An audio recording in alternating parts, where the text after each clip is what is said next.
Ponder these words for a moment.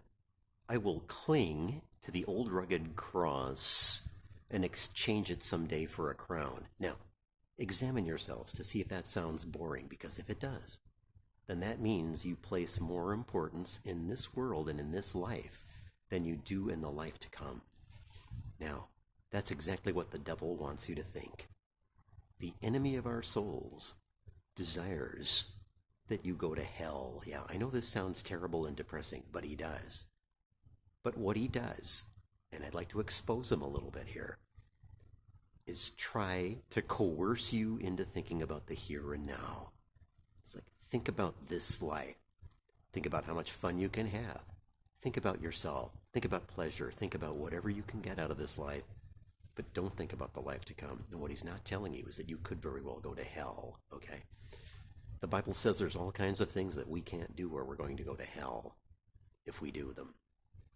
So what the Christian walk is, in summary, is handing our lives over to Christ. We're dying to ourselves.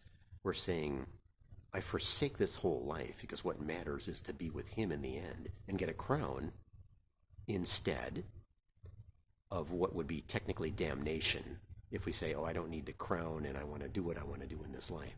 Do you see how it works? People, the entire litmus test can be summed up in, do you want a crown of life in the end of your life? Or, on the opposite hand, some kind of eternal damnation? You sure shouldn't want the second part. So, we need to surrender our lives to Jesus Christ. If you haven't, I have, but now you need to. You, I'm talking to you, yes.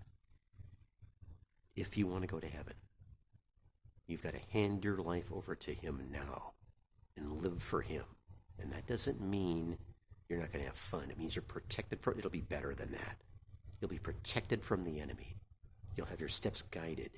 You just cannot go wrong having God having your back, so to speak, for the rest of your life in a very scary world where the devil is trying to run the show anywhere he can. And if we give him a place, then he's got more access gained.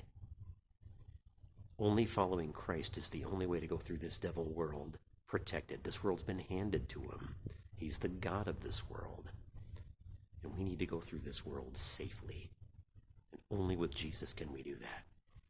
You either have just the devil or you've got Jesus and the devil's still there. It's one of those two. You get him either way, but you sure don't want the devil without Jesus, because then you're in a dangerous position. It's more than just everlasting life versus hell. All the good things we have come from him, but we have to just to be able to see and hear and smell and touch. That comes from Jesus.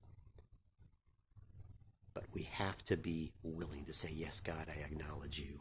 You are greater than I am, and you are the sovereign Lord.